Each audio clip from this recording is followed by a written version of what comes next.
বিকেলবেলার দুই বান্ধবী এসেছে মহুয়া কেমন সংসার করছে দেখতে।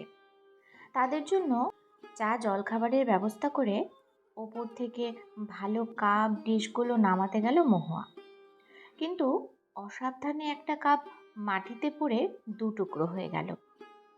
ভালো করে কিছু বুঝে ওঠার আগে শ্যামলী ছুটে এসেছেন রান্নাঘরে।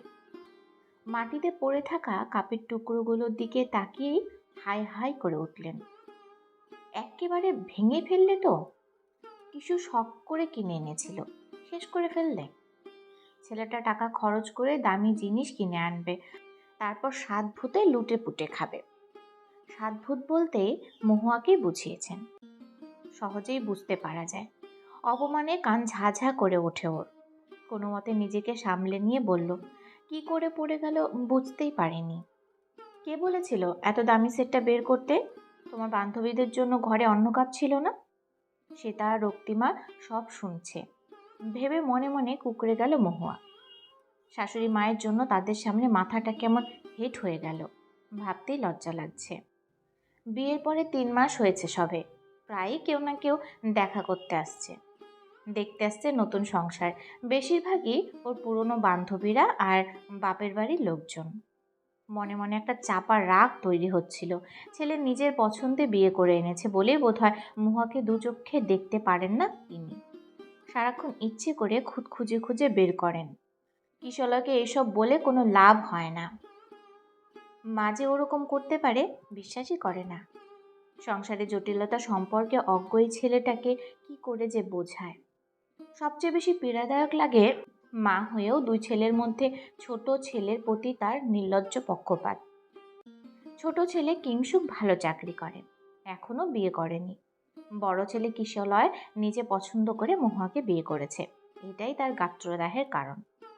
শাশুড়ি পছন্দ হয়নি মহুয়াকে, অনেক আপত্তি করেছিলেন, কিন্তু ছেলে জেদের কাছে মাথা নত করতে বাধ্য হন।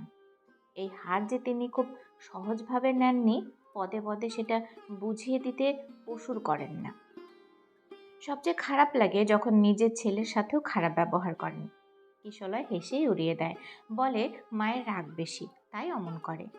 ও যে এতটা নির্বোধ জানা ছিল না মহুয়ার। এক ছুটির দিনে কিশলয় আবদার করলো লুচি আর ছোলার ডাল খাবে। মহুয়া রান্নাঘরে গিয়ে সেই আয়োজনই করছিল। হঠাৎ শাশুড়ি মা সেখানে হাজির হয়ে চেঁচামেচি শুরু করে দিল, এত লুচি ছোলার ডাল কি হবে এসব? কে খাবে? আপনার ছেলে খেতে চেয়েছে, সবার জন্যই করেছি, সবাই খাবো বলছিল মহুয়া। কে বলেছে আমাদের জন্য এসব করতে? আমি কিংসু কেউ লুচি ভালোবাসি না, ছোলার ডালও না। মহুয়া বুঝেছিল ইনি ইচ্ছে করে যন্ত্রণা দেওয়ার চেষ্টা করছেন, তবুও মাথা ঠান্ডা রেখে বলেছিল, একদিন খেয়ে নিন, দেখবেন ভালো লাগবে।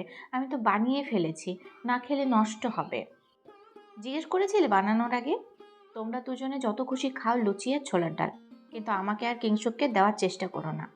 মহুয়ার কথা বলল না, রাগ চেপে কিশলয়কে খাবার দিতে গেল। খাবার দেখে কিশলয় বলল, মাকে দিয়েছো? কিংসুককে? ওরা খাবে না, ঠান্ডা গলায় বলল মহুয়া। খাবে না মানে? জানো লুচি ছোলার ডাল কত ভালোবাসে কিশু? মহুয়া স্তম্ভিত। মহিলা এত মিথ্যে কথা বলেন কি করে? রান্নাঘরে গিয়ে দেখলেন শ্যামলী কিছু একটা রান্না করছেন, সম্ভবত নিজের আর ছোট ছেলের জন্য অন্য খাবার বানাচ্ছেন। আপনি আবার খাবার বানাচ্ছেন কেন? দেখছেন না তো খাবার পড়ে রয়েছে। গলায় ঝাঁজ চাপা দিতে পারল না সে। আমরা ওগুলো খাই না। শ্যামলী নির্বিকার। আমি কিংসুককে দিয়ে আসছি, আপনি যা খুশি করুন। শীতল গলায় কথাগুলো বলে মহুয়া দেওয়ারের জন্য প্লেটে খাবার বাড়তে গেল। শ্যামলী শোন দৃষ্টিতে দেখছিল। এবার ছুটে এসে মহুয়ার হাত থেকে প্লেট কেড়ে নিয়ে ডাস্টবিনে ফেলে দিলেন সব খাবার। মহুয়া কোনো মতে বলল, এটা কি করলেন? বেশ করেছি, আমার ভাগেরটাও ফেলে দিও, নির্বিকার গলায় বললেন শ্যামলী। মহুয়া সেদিনই কিশলয়কে বলল, আমি আর পারছি না এখানে থাকতে। তোমার আত্মসম্মান বোধ কম হতে পারে, কিন্তু আমার নয়। এইভাবে এখানে থাকতে পারবো না, অন্য বাসা খুঁজে নাও তুমি।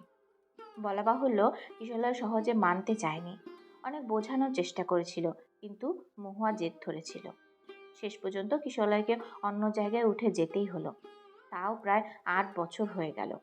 এই 8 বছরে অনেক কিছু বদলে গেলেও মহুয়ার মন বদলায়নি।